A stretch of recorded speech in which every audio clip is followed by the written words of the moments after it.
तो रूस की विध्वंसक तैयारियों के बीच नाटो ने भी युद्धाभ्यास का ऐलान कर दिया है। नाटो 13 अक्टूबर यानी सोमवार से न्यूक्लियर एक्सरसाइज करेगा।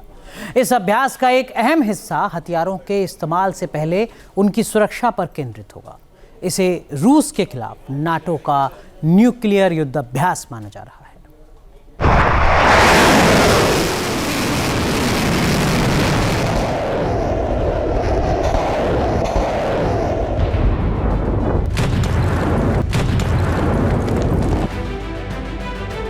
पुतिन की परमाणु हथियार का परीक्षण करने की धमकी के बाद रूस और नाटो में तनाव चरम पर पहुंच गया है। पुतिन के इस ऐलान से अमेरिकी रक्षा मुख्यालय पेंटागन में हड़कंप मच गया है और यूरोपीय देशों में चिंता बढ़ गई है।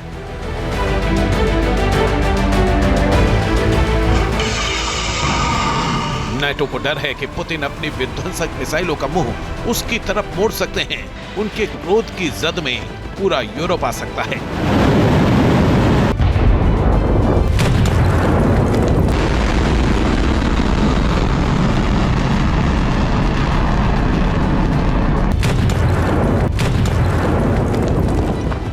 इसीलिए नाटो देश भी सतर्क हो गए हैं, संयुक्त युद्धाभ्यास की तैयारियों में जुट गए हैं।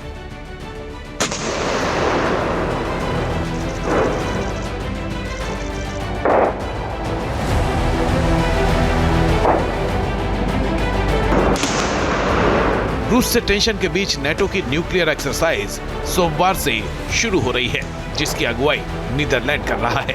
खास बात यह है कि इस एक्सरसाइज में अमेरिका भी मदद कर रहा है। बताया जा रहा है कि इस युद्धाभ्यास में अमेरिका पारंपरिक या परमाणु हथियार ले जाने में सक्षम F-35 जेट, ईंधन भरने वाले विमान और अन्य सहायक विमान उपलब्ध करा रहा है। फिनलैंड और पोलैंड लड़ाकू विमान भेज रहे हैं। युद्धाभ्यास में इलेक्ट्रॉनिक युद्ध उपकरण, टोही और खुफिया प्रणालियों का भी इस्तेमाल किया जाएगा। इसे रूस के खिलाफ नाटो का न्यूक्लियर युद्धाभ्यास माना जा रहा है। हालांकि नाटो की तरफ से साफ किया गया है कि एक्सरसाइज के दौरान न्यूक्लियर हथियार का इस्तेमाल नहीं होगा। फाइटर जेट्स एटम बम लेकर नहीं उड़ेंगे, बस इसका डेमो होगा। नाटो चीफ ने खुद नीदरलैंड्स के एक एयरबेस से इस एक्सरसाइज का ऐलान किया। Volker Airforce from all over the alliance. Street fast noon नाम का ये युद्धाभ्यास लगभग 2 सप्ताह तक चलेगा। इसमें 14 नाटो देशों के 71 विमान शामिल हो रहे हैं। ये अभ्यास 1 दशक से भी ज्यादा समय से हर साल लगभग इसी समय आयोजित किया जाता रहा है। नाटो महासचिव ने बताया कि ये युद्धाभ्यास सहयोगियों की सभी खतरों से रक्षा करने के लिए जरूरी है।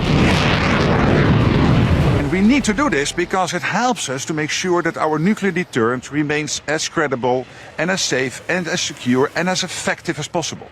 It also sends a clear signal to any potential adversary that we will and can protect and defend all allies against all threats.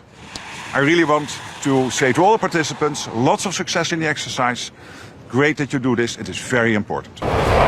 NATO का ये युद्धाभ्यास ऐसे समय में हो रहा है जब यूरोप में जंगी शोले भड़क रहे हैं। रूस और नाटो में पहले से ही तनाव है, जो इस युद्धाभ्यास से और बढ़ सकता है।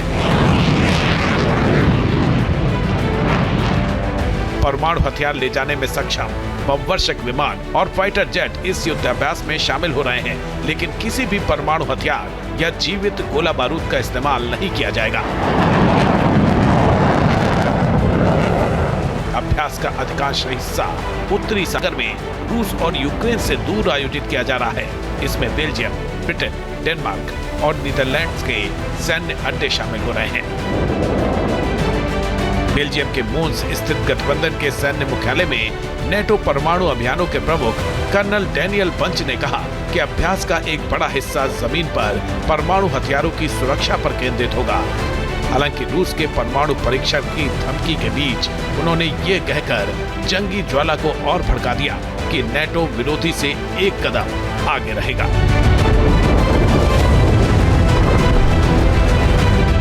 नेटो कहता रहा है कि उसकी परमाणु क्षमता का मूल उद्देश्य शांति बनाए रखना, जबरदस्ती और आक्रामकता को रोकना है। इस संगठन का कहना है कि जब तक परमाणु हथियार मौजूद रहेंगे, नेटो एक परमाणु गठबंधन बना रहेगा। जाहिर है कि रूस की आक्रामकता और नेटो सहयोगियों के तेवर खतरनाक मोड़ पर पहुंचते दिख रहे हैं। इससे दुनिया पर महायुद्ध का खतरा भी मंडराने लगा है। संकेत बता रहे हैं कि इस वक्त यूरोप में जंग की चिंगारी सुलग रही है। ये चिंगारी कभी भी विकराल रूप ले सकती है और इसकी जद में कई देश या पूरा यूरोप तक आ सकता है। जाहिर है कि इससे महायुद्ध का संकट खड़ा हो गया है। दुनिया के दो धड़ों में बंटने का खतरा मंडराने लगा है। दी न्यूज़ नेशन। जहां भक्ति है हर शब्द में, कथाओं में छुपे हैं दिव्य रहस्य और ज्योतिष देता है जीवन को दिशा। धर्म से जुड़ी हर बातों को जानने के लिए हमारे चैनल स्तुति को सब्सक्राइब करें। चैनल पर जाने के लिए इस लिंक पर क्लिक करें।